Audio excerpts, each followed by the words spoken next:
All right, so today we are diving deep into Dortmund, Dortmund. Germany. Okay. When I think of Dortmund, I think of, you know, heavy industry like steel and mining. Yeah, the Ruhr Valley. Yeah, Yeah.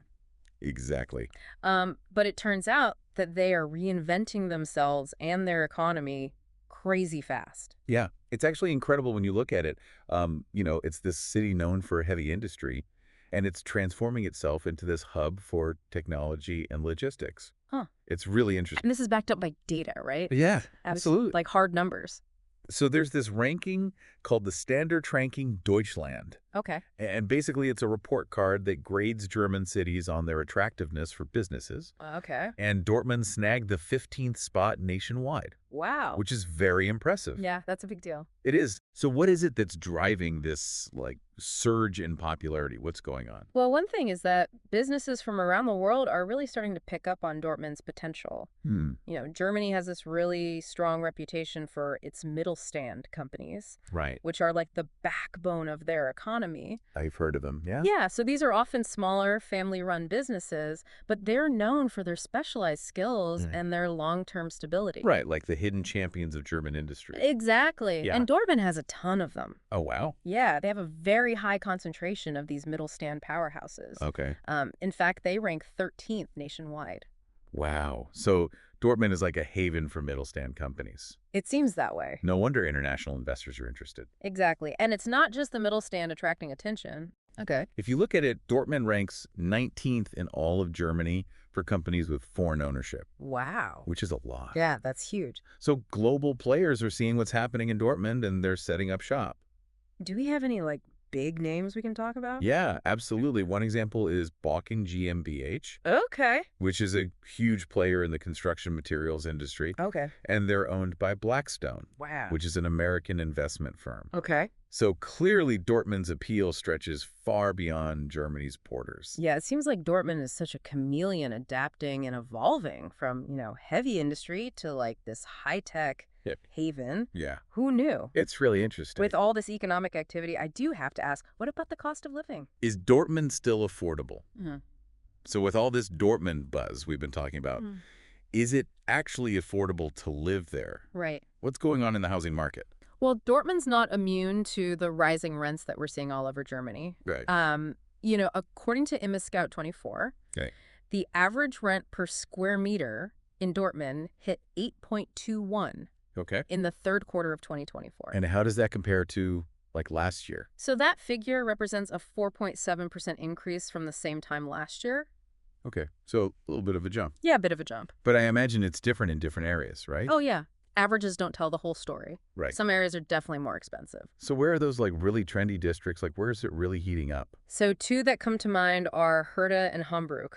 Herta is sitting at 8.71 per square meter. Okay. And Hamburg is even higher at 8.86. Wow. And what about the most expensive district in Dortmund? Yeah, so the current leader for pricey rents in Dortmund has to be Innenstadt Ost. They're looking at an average of 8.95 per square meter. Wow. So it sounds like Dortmund's success is kind of a double-edged sword for renters. Yeah, I mean, it's definitely something to keep in mind. So the city must be doing something to address this. Yeah, they're not ignoring the issue. Okay. One thing they're doing is utilizing housing subsidies that are provided by the state of North Rhine-Westphalia. Okay, hold on. Break that down for me. What are housing subsidies? So basically, it's financial assistance that's given to investors to support new construction and modernization projects. And the cool thing is that these subsidies apply to both the rental and ownership sectors. So it helps create more housing in general? Exactly. Okay. Which hopefully eases some of the pressure on the market. Right. Plus, Dortmund has also increased the quota for building subsidized rental apartments from 25 to 30%. Oh, wow. Okay. So that means that even more affordable housing is coming soon. So there is some hope for renters. Yeah, absolutely. So for someone who's looking right now today for an apartment in Dortmund, do you have any advice? I can't really give specific recommendations without knowing someone's individual needs and preferences. Of course. But I can say, don't be afraid to explore beyond those super trendy districts we talked about. Okay. You can often find more bang for your buck if you're willing to live a bit farther from the center. So it's about finding those hidden gems, those up-and-coming neighborhoods Like that. that haven't gotten super expensive yet. Exactly. And resources like Scout 24 make it really easy to keep up with the market. Yeah. You can track prices, see what's affordable, and jump on those opportunities as they come up. Okay, so even though the Dortmund housing market might seem a little tough right now, Yeah, there's still hope, absolutely. especially with the city taking some action. Right. And, with a little bit of luck and some savvy searching, Yeah. you might be able to find your perfect Dortmund dwelling. Absolutely. And speaking of Dortmund being proactive, they're not stopping at just addressing the housing situation. They have Wow. this whole master plan for the future of the city. Okay, I've heard whispers of this master plan. We're going to have to unpack that if we take a quick break. Yeah. So before the break, you're talking about this master plan. Oh, yeah. And knowing Dortmund and how much they love to plan, I bet this is not just like a little plan. No, they go big in Dortmund. Yeah. So this master plan is officially called Master Plan Wirtschaftsflächen, Okay. and it's basically their roadmap for economic development over the next 15 years. 15 years. Wow. Yeah. That's a long time. That's some serious forward thinking. So what are some of the key things in this plan? So one of the most fascinating things to me is their focus on revitalization. Okay. So they're taking these old industrial sites, kind of these relics of Dortmund's past, Right. and they're transforming them into like these vibrant business Oh, hubs. that's cool. It's like weaving the city's history into its future. Yeah, I love that instead of just erasing the past, they're like, let's Ugh. incorporate this. Exactly, using it as a foundation.